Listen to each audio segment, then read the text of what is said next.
Hi friends! Sana nasa maayos ang lahat. Sa episode na ito tatalakayin natin ang nakakatakot na paksa gaya ng inilalarawan sa ating pamagat. Pinakamasamang babae sa kasaysayan. Part 1. Karamihan sa masasamang tao sa kasaysayan ay tila karamihan ay mga lalaki. Pero dahil lahat tayo ay pantay-pantay, talakayin natin ang ilan sa mga pinakamasamang babae sa kasaysayan. Tulad ng nabanggit na, ito ay isang serye ng video. Kaya ito ang unang bahagi. Umpisahan natin. Aileen Wuornos. Kung napanood mo na ang pelikulang Monster, malamang na alam mo ang pangalang ito. Si Aileen ay isang highway prostitute na hinatulan dahil sa brutal na pagpatay at pagnanakaw sa 7 lalaki. Sinabi niyang ipinagtanggol niya lang ang kanyang sarili, ngunit nahatulan pa rin siya ng kamatayan. Ang kanyang kaso ay pumukaw ng pambansang atensyon sa mga issue tulad ng relasyon sa pagitan ng kasarian at karahasan at ang legal na pagtrato sa kaso ng pagtatanggol sa sarili ng mga kababaihan. Ang kanyang buhay ay naging paksa ng mga dokumentaryo at pelikula. Si Aileen Wuornos ay ipinanganak bilang si Eileen Carol Pittman noong ika-29 ng Pebrero taong 1956 sa Rochester, Michigan. Ang kanyang mga magulang, sina Diane Wuornos at Leo Pittman, ay naghiwalay bago siya ipanganak. Matapos iwan ni Diane, isang teenager na ina, si Eileen at ang kanyang nakatatandang kapatid na lalaki, si Keith, ay legal na inampon ng mga magulang ni Diane ang 2 maliliit na bata.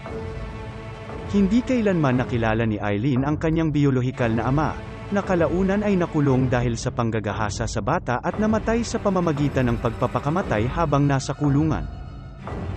Magulo ang naging buhay ni Wuornos mula pagkabata.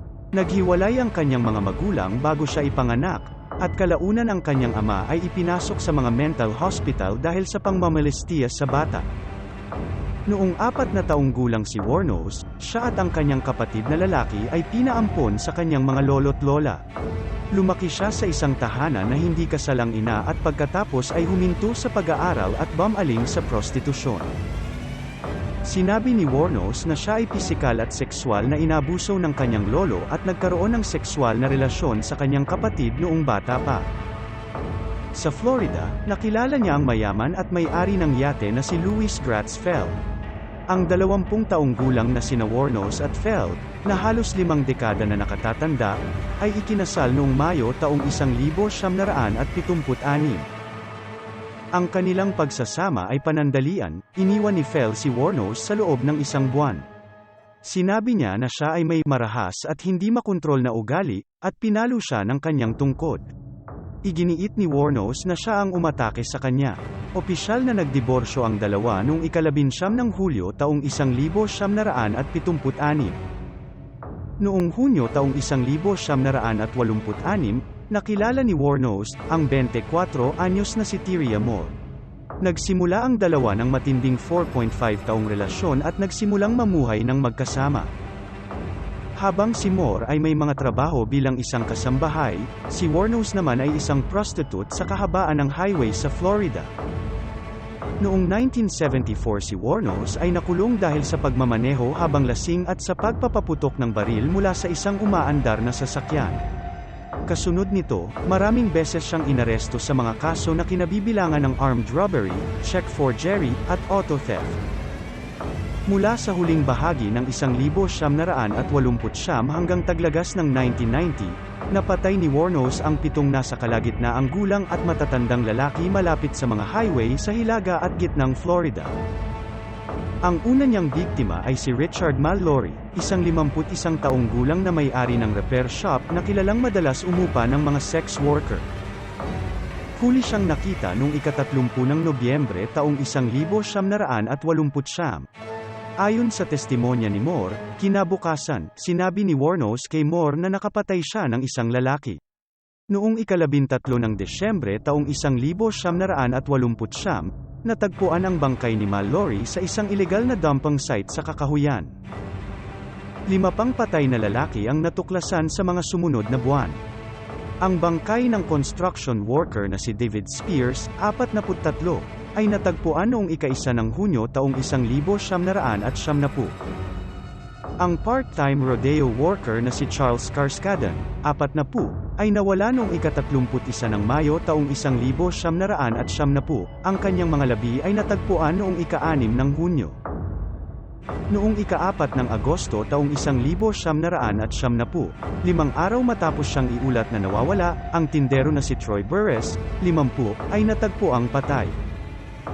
Si Charles Dick Humphreys, 56, isang child abuse investigator, ay natagpuan noong ika-12 ng Setyembre taong 1970. Si Walter Antonio, isang truck diatreserbang pulis na nasa edad 60, ay natuklasan noong ika-19 ng Nobyembre taong 1970.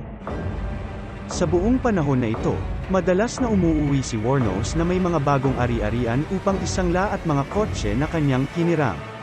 Gumamit siya ng iba't ibang mga alias kapag nagsanla siya ng mga bagay na pag-aari ng kanyang mga biktima, na naging dahilan upang mas mahirap ang pagsubaybay sa kanya. Ngunit noong Hulyo taong 1970, sinuri ng mga awtoridad ang sasakyan ni Peter Sims, isang 65 taong gulang na misyonero na nawala noong nakaraang buwan. Inilarawan ng mga saksi ang pagkakita ni Wuornos at Moore na umalis sa kotse, at ang isang print mula sa hawakan ng pinto ay tugma para kay Wuornos. Noong taglagas ng 1990, ang mga ulat na ang mga awtoridad ay naghahanap ng 2 babaeng pinaghihinalaang pumatay ay nagtulak kay Moore na tumakas sa Florida at iwanan si Wuornos. Noong ika-9 ng Enero taong 1971, inaresto si Wuornos sa The Last Resort Bar sa Port Orange, Florida, sa hindi nito pagbabayad. Inaresto noong unang bahagi ng 1991, inamin niya ang mga pagpatay ngunit sinabi niya na siya ay kumilos bilang pagtatanggol sa sarili matapos siyang salakayin ng mga lalaki. Di nagtagal, natunto ng pulisya si Moore sa Pennsylvania, at para maabsuelto siya, gumawa ng kasunduan upang mang-alap ng ebidensya laban kay Wuornos. Noong kalagitnaan ng Enero, inamin ni Wuornos ang pagpatay sa isang tawag sa telepono kay Moore, na sinasabing ginawa niya ang kanyang mga krimen dahil labis siyang umiibig at gusto niyang magkatuluyan sila. Pagkatapos ng kanyang pag-amin sa telepono kay Moore, kinuna ng video ng pulisya si Wuornos habang umamin siya sa 7 pagpatay. Ang publiko ay nabighani sa kaso, dahil sa isang bahagi ng nakakainis na uri ng mga krimen at maling paglalarawan ng media kay Wuornos bilang unang babaeng serial killer sa bansa. Tinagurian siyang The Damsel of Death. Itinuring siya ng mga taga-suporta ni Wuornos bilang isang malakas na independenteng babae, at maging isang heroic figure para sa pagtatanggol sa sarili laban sa pagsalakay ng lalaki. Noong 1992 siya ay nahatulan ng isa sa mga pagpatay at sinentensyahan ng kamatayan. Nang maglaon ay umamin siya ng guilty sa 3 pa sa mga pagpatay at inamin na pumatay siya hindi para ipagtanggol sa sarili. Noong unang bahagi ng Oktubre taong 2002, inalis ng gobernador ng Florida na si Jeb Bush ang pansamantalang pananatili ng pagbitay pagkatapos na ituring ng 3 psychiatrist na may kakayahan sa pag-iisip si Wuornos upang maunawaan ang parusang kamatayan at ang mga dahilan ng pagpapatupad nito. Kahit na ang kanyang katinoan ay questionable, inilapat kay Wuornos ang hatol na kamatayan sa pamamagitan ng lethal injection noong Oktubre taong 2002 sa edad na 46. Bilang karagdagan sa mga dokumentaryo, libro, at isang opera, ang kanyang kwento ay itinatanghal sa 2003 na pelikulang Monster, na pinagbibidahan ni Charlize Theron. Nanalo si Theron ng Oscar para sa Best Actress noong 2004. Ang buhay ni Wuornos ay patuloy na nakabighani sa industriya ng pelikula, kung saan ang aktor na si Lily Rabe ay naglalarawan kay Wuornos sa Season 5 ng American Horror Story. Ang 2021 na pelikulang Eileen, Life and Death of a Serial Killer. Wuornos, ang American Boogie Woman ay naging inspirasyon ng hindi sinasadyang kasal ni Wuornos kay Louis Fell. Bilang karagdagan, ang dokumentaristang British na si Nick Broomfield ay lumikha ng 2 obra, Eileen Wuornos, The Selling of a Serial Killer noong 1993. Ang kanyang naiulat na huling mga salita ay, "Gusto ko lang sabihin na naglalayag ako sa mga bato, at babalik ako. Parang Independence Day with Jesus. Babalik ako."